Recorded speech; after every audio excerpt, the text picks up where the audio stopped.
Hello, everyone. I'm Patrick Garrity, and today I want to share with you some of the key takeaways on my recent LinkedIn posts on vulnerability management, vulnerability exploitation, and cybersecurity. In the past week, I've covered a range of different important topics that I believe are crucial for any cybersecurity researcher or security professional. So let's dive in. Starting off this weekend, I shared a chart that I created that outlines vulnerabilities with a high probability of exploitation over the next 30 days using the exploit prediction scoring system. I used a 50% or greater probability of exploitation in the next 30 days, and it highlights the importance of prioritizing not only new vulnerabilities, but also patching for older vulnerabilities that have a high probability of exploitation or are known to be exploitable. Well, zero-day exploits may grab the attention. We see them in the press all day long, all the time. The reality is most enterprises have a ton of unpatched vulnerabilities from previous years that pose a significant risk and are known to be exploitable or have a high probability of being exploited. On Sunday, I shed some light on why vulnerability management has become such a pressing priority. The exponential growth in the number of disclosed software vulnerabilities known as CVEs, coupled with increased vulnerability exploitation, has made vulnerability management a real challenge for most enterprise organizations, making it one of the top things on the list for 2023 for CISOs. To emphasize this trend, I shared a data visualization that I created showcasing the number of published CVEs each year. It's evident that organizations face the challenge of managing the expanding vulnerability landscape effectively. Precise vulnerability management strategies incorporating threat and asset context are crucial for addressing the growing number of vulnerabilities. Moving on to Monday, I created a little bit of a piece of artwork out of CVSS base scores. And part of this has been inspired by the recent exploration of CVSS version 4. And so this data visualization breaks down the CVSS scores, right? How many vulnerabilities have a score within the ranges shown via the color bars. And I also wanted to do this as kind of like a piece of artwork for Black Hat. So I'll be having some stickers, possibly some shirts to hand out to different people if you're interested. I'm really excited about CVSS version 4 in the future. As with the new nomenclatures, it's easier and more likely for people to go beyond the base score. And that includes incorporating threat intelligence and environmental context. I think that mixing this, right, with other alternative approaches like EPSS, stakeholder-specific vulnerability categorization, and SysACEV, definitely offers some pretty promising avenues for more effective vulnerability management. On Tuesday, I shared two things that I found interesting. The first was David Vance's visualization on vendors' continuing trend to add additional capabilities that relate to vulnerability management. And I think this is really important to recognize the importance of getting visibility into vulnerability discovery, CVSS, EPSS, risk scoring, and all those great things from vendors that are enhancing their security awareness within these products. And so I think that's really important to note.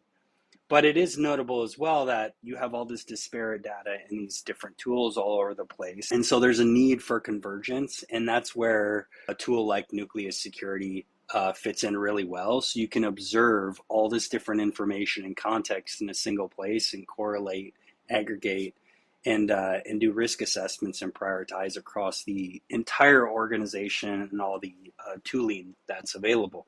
The other thing on Tuesday that I found interesting was that HackerOne added additional valuable insight and information into their Hacktivity dashboard. These features include CVE discovery and CWE discovery, offering insights and coordination opportunities for cybersecurity researchers and vulnerability management teams. In this example, I used a vulnerability on the CISA known exploitable vulnerabilities list, which is a Cisco Firepower ASA. The vulnerability is from 2022, and you can see here very valuable information on the time it actually takes people to remediate a vulnerability, which I think is amazing to see HackerOne providing this level of granularity. There's also other information such as how many reports they've seen, severity trends. This is just phenomenal. I highly suggest you check out HackerOne's Hacktivity dashboard.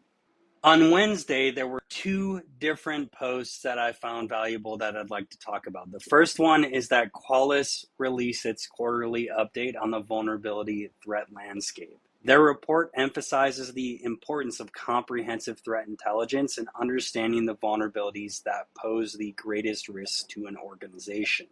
With only a small percentage of vulnerabilities having weaponized exploit code or being exploited by malware, incorporating vulnerability intelligence such as the CISA known exploitable vulnerabilities catalog becomes vital for more precise vulnerability prioritization. And I highly suggest expanding out beyond just CISA and looking at commercial threat intelligence sources as well, such as Mandiant, Intel 471, and something I'm going to cover on my next post, which is GreyNoise. The GreyNoise post on Wednesday explored the CISA's known exploitable vulnerabilities catalog from a different perspective. So GreyNoise has a intelligence dashboard on Observable that highlights many different angles of GreyNoise data, one of them being CISA. And I just highlighted and showcased the top 14 vulnerabilities in this post with the highest exploitation. So this is a great way to kind of look at, hey, these are things that are actively being exploited in the wild or attempted to be exploited that are detected from GreyNoise's honeypot network. By monitoring active exploitation attempts, tools like GreyNoise Intelligence provide very valuable insight in prioritizing vulnerabilities. There's many other vulnerabilities outside of CISA that GreyNoise monitors for. So there's a treasure trove. I believe they're approaching about 1,000 vulnerabilities with active tags that their honeypots are monitoring for, which is one of the world's largest network of honeypots. Lastly, on Thursday, the National Cybersecurity Strategy Implementation Plan was unveiled by the White House. And I first saw this shared by Chris Hughes. I find this incredibly interesting. Within this extensive plan, I found several noteworthy objectives interesting to me. The first was scaling public-private partnerships, which fosters the growth and acceptance of secure by design and secure by default technology through collaborative efforts between the public and private sectors. This is amazing. We got to collaborate to have a chance and be more effective within cybersecurity. The second thing I found interesting was eliminating barriers to cyber threat intelligence sharing, facilitating the timely delivery of cyber threat intelligence and data to owners and operators of critical infrastructure, removing any obstacles that hinder effective information exchange. This highlights the importance of things like CISA's known exploitable vulnerabilities list. This is great. This is the White House saying this stuff. Who would have thought? The next, number 3, advancing software bills of materials known as SBOMs. Enhancing the implementation of SBOM to identify and address risks associated with unsupported software, promoting more secure software practices. I love this. We're talking about software security here, folks. This is the White House. Number 4, coordinated vulnerability disclosure.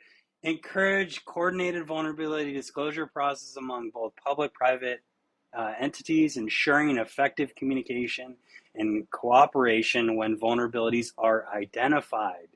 This just highlights how important vulnerability management actually is, folks. We're getting there.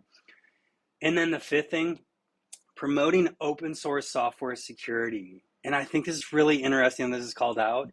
It emphasizes the importance of open source software security measures and encourage the adoption of memory-safe programming languages to enhance overall software security. I'm so excited right now. This is awesome. I think these objectives demonstrate a strong focus on collaboration, information security, and holding software vendors accountable. By aligning our efforts with these objectives, I think us as the cybersecurity community can strengthen our efforts and help with national cybersecurity efforts. And that, folks, wraps up this quick recap of my posts on vulnerability management this week. I hope you find these takeaways valuable and thought-provoking.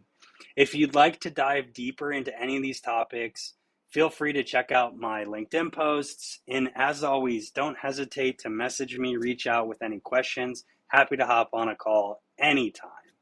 So thanks you so much. I really appreciate the collaboration on LinkedIn with everyone, and I'm looking forward to attending Black Hat in a few weeks here.